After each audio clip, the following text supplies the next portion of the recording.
In the last speech of the affirmative team, he started out by saying that military commissions are better in every situation. Yes, I think no. The affirmative speaker basically outlined for you with this sentence the burden of the affirmative team. They have to prove to you that military commissions are better in every situation. Otherwise, they should at least be an option. And as we've seen from the course of this debate round, military commissions are better in many situations because if we get rid of them, there are significant disadvantages. In this speech, I'm going to first look at the goal of the affirmative and negative teams. Then I'm going to look at some of the responses that the affirmative speaker made to my points. But first, let's look at this goal of justice. Now, the affirmative speaker, essentially in response to my goal of U.S. strategic interest, said that justice is the only interest in this sense. My response to this is that in cross-examination, he admitted that there are other interests that the United States hold which apply to military commissions. For example, U.S. national security and also effective counterterrorism. As my partner showed in his last speech, these are both things that will be harmed if we eliminate military commissions. Justice is not the only goal of U.S. strategic interests.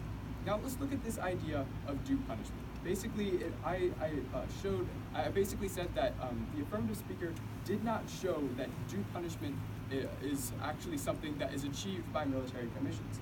And in response, the affirmative speaker just referenced the two examples he brought up, or his partner brought up in his 1AC, supposedly showing how justice is better achieved in military commissions. But just because there are two examples doesn't mean military commissions provide a systematic advantage.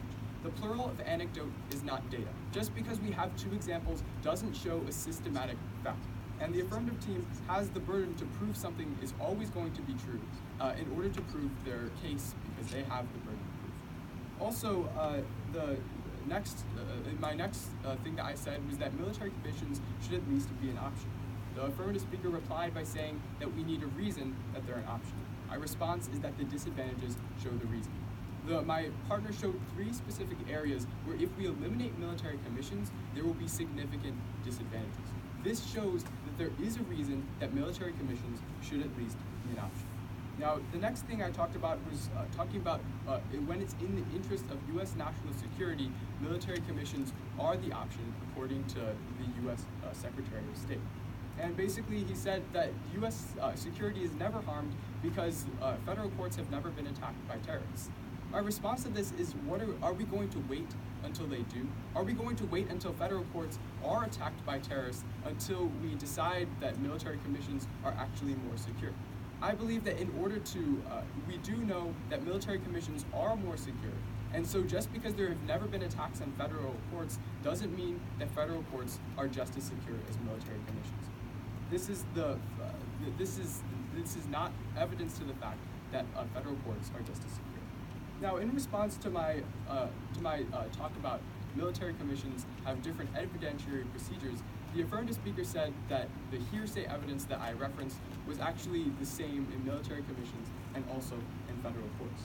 But my response to this is that his evidence was in direct conflict with my evidence. Both of our pieces of evidence said that hearsay is different in military commissions and in federal courts. His evidence contradicted mine, but he provided no evidence showing that his evidence was more credible than mine.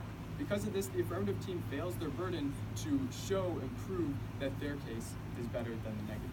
Also, when I talked about the different evidentiary procedures concerning search authorizations, they basically said, or concerning the exclusionary rule, the negative team essentially said that the only exclusionary rule that applies to military commissions is talking about